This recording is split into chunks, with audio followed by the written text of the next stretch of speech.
Setelah beberapa saat setelah berakhirnya pertarungan mereka melawan Ksatria Aura 6 Star, Henderson yang mendapat luka parah dari pertarungan tersebut pun terjatuh di depan rekan-rekannya, dan Fernando yang menghampiri Henderson mencoba menguatkannya untuk bertahan sambil memberikan Henderson potion tingkat tinggi, dan menyuruhnya untuk menjaga kesadarannya.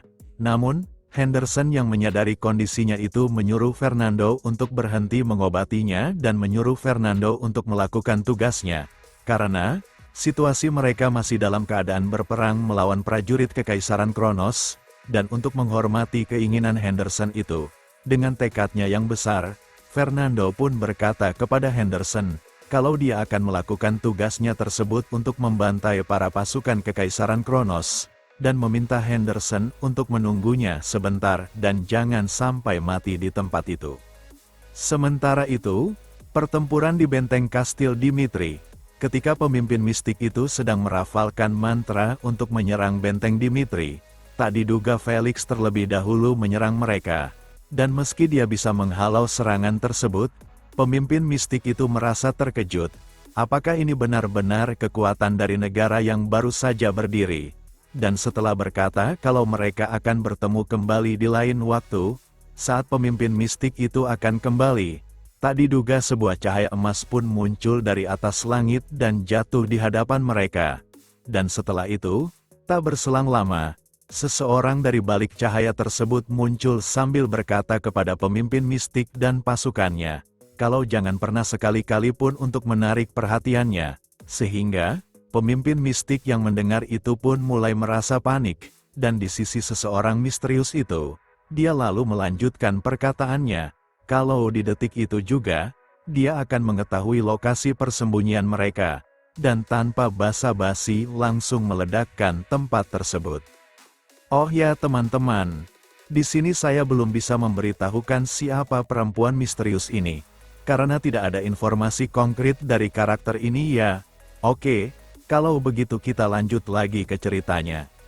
Setelah beberapa hari berlalu semenjak penghentian invasi Kekaisaran Kronos, disertai dengan kaburnya pasukan mistik dari Kekaisaran Kronos, Kerajaan Dimitri, setelah melakukan restorasi publik dan infrastruktur, mereka pun menyambut kepulangan Roman Dimitri, dan di waktu tersebut, rombongan Roman yang berjalan di kerumunan para warga dari Kerajaan Dimitri dieluh-eluhkan sebagai kebanggaan yang dimiliki oleh Dimitri, serta mengucapkan selamat kepada Roman Dimitri, karena dia telah berhasil menembus peringkat benua yang baru saja ia dapatkan.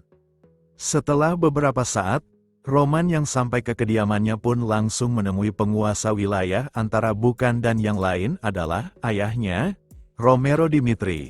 Namun dengan kondisi yang mereka alami, setelah mendapatkan salam dari anaknya Roman Dimitri, Romero Dimitri berkata, meski dia ingin menyelamati Roman dan pasukannya, hal tersebut tidak bisa ia lakukan karena kondisi mereka, dan meminta pengertian dari anaknya tersebut. Kemudian Romero bertanya, apa yang harus mereka lakukan mengenai insiden tersebut? Dan Roman pun menjawab dengan tenang, kalau dia akan mengurusnya sendiri. Dengan pencapaian yang telah Roman dapatkan, hal tersebut pun berhasil menaikkan semangat juang para penduduknya.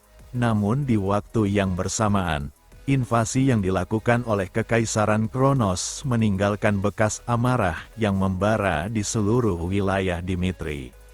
Setelah meninggalkan ruangan ayahnya tersebut, Roman yang ditemani oleh Lukas pun diberi informasi, kalau kerusakan yang dialami oleh Dimitri dikabarkan cukup parah.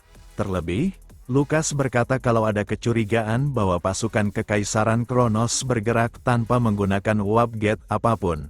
Dan setelah memberikan informasi tersebut, Lukas berkata kembali, kalau dia akan sesegera mungkin memeriksa tentang hal tersebut dan akan kembali ke hadapan Roman setelah menemukan informasi penting. Serta tidak lupa, Lukas juga menyampaikan keadaan Kevin dan Henderson, kalau mereka berdua sedang dalam keadaan kritis, karena mendapatkan luka yang sangat parah dari pertarungan melawan Ksatria Aura 6 Star, dan dilihat dari keadaannya, Lukas berkata kalau mereka sekarang berada di ambang kematian, terutama kondisi Henderson yang sangat parah, dan Roman yang mendengar itu, Dia pun berkata kepada Lukas, jika mereka masih menghembuskan nafas, Roman meminta kepada Lukas untuk mengantarkannya ke tempat mereka dirawat. Setelah Roman sampai ke tempat mereka dirawat, salah seorang yang bertanggung jawab atas pengobatan Kevin dan Henderson pun menyampaikan kepada Roman, kalau hari tersebut adalah hari yang akan menjadi titik balik perubahannya. Dengan bantuan potion top grade dan kekuatan peris, pria tersebut berkata kalau mereka berhasil menjaga Kevin dan Henderson tetap hidup. Namun meski begitu, kondisi mereka masihlah dalam keadaan yang buruk. Ditambah lagi, aura misterius di dalam tubuh Kevin dan Henderson menghalangi pemulihan mereka. Setelah Roman mendengar semua rincian dari bawahannya tersebut, dia pun teringat dengan Matt Damon yang menjadi bawahannya di kehidupannya yang dulu. Kalau Matt Damon yang dulu mengikuti Heavenly Demon baik Jong Hyuk, dia yang selalu memimpin di garis depan dalam peperangan melawan Nine Great Family, membantai banyak musuh dan mengamankan kemenangan bagi kultus demonik. Namun, Matt Damon, orang yang mendapatkan kepercayaan penuh dari Heavenly Demon baik Jong Hyuk, menemui akhirnya dengan berbagai senjata tertanam di tubuhnya. Dan meskipun baik Jong Hyuk mengamuk, dia menerima kematian pengikutnya sebagai hal yang tidak dapat dihindari dalam peperangan. Dan dengan menggunakan pengorbanan mereka sebagai batu pijakan, baik Jong Hyuk berusaha untuk mendaki lebih tinggi dalam kehidupannya yang dipenuhi dengan pertarungan. Sementara itu, meski Roman tahu kalau pengorbanan yang dilakukan oleh mereka berdua juga merupakan keputusan terbaik baginya dan Dimitri, tapi entah kenapa, Roman malah merasa lebih kesal, dan karena tidak mau melihat bawahannya mati begitu saja, Roman bertekad kalau dia akan menyembuhkan mereka dengan cara apapun. Kemudian, Roman berkata kepada mereka, kalau di detik itu juga, dia akan mengambil alih pengobatan terhadap bawahannya tersebut dan meminta mereka semua untuk mundur dan meninggalkan Roman dan bawahannya itu. Setelah mereka ditidurkan di bawah lantai, Roman yang terlihat sedang bersila dan mengeluarkan aura pekatnya di antara mereka berdua. Di waktu tersebut, Roman berkata dalam hatinya, untuk memulai penyembuhan bagi kedua bawahannya tersebut, dia harus memulai dengan sumber kehidupannya dan memfokuskan menyalurkan ke dalam tubuh mereka berdua, dan metode tersebut adalah metode penyaluran innate ki. Bisa dibilang, innate ki adalah kekuatan yang muncul dari lahir, dan saat innate ki lenyap, hal ini menandakan kematian mutlak. Dan dengan Roman yang memasukkan sebagian kecil dari innate ki-nya ke dalam tubuh mereka, hal tersebut bisa memperpendek umurnya tersebut. Namun meski begitu, Roman dengan sadar bersedia menyerahkan sebagian dari vitalitasnya demi bawahannya tersebut. 1 hari, 2 hari, dan tak terasa seminggu pun sudah berlalu. Di waktu tersebut, Hans selaku pelayan setia dari Roman Dimitri yang terlihat sedang berjaga di luar ruangannya. Dia pun didatangi oleh Chris, dengan Chris yang berkata kalau dia harus bertemu dengan tuannya. Namun, Hans tak mengizinkan hal itu, karena tuannya Roman sedang fokus dalam perawatan dan tidak mau menerima tamu siapapun.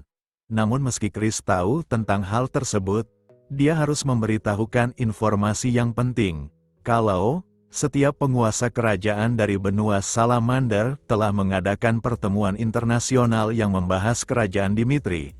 Dengan hal tersebut, Chris berkata kalau mereka harus bergerak cepat menyatukan posisi aliansi untuk menghukum Kekaisaran Kronos, dan meminta Hans untuk minggir dari jalannya.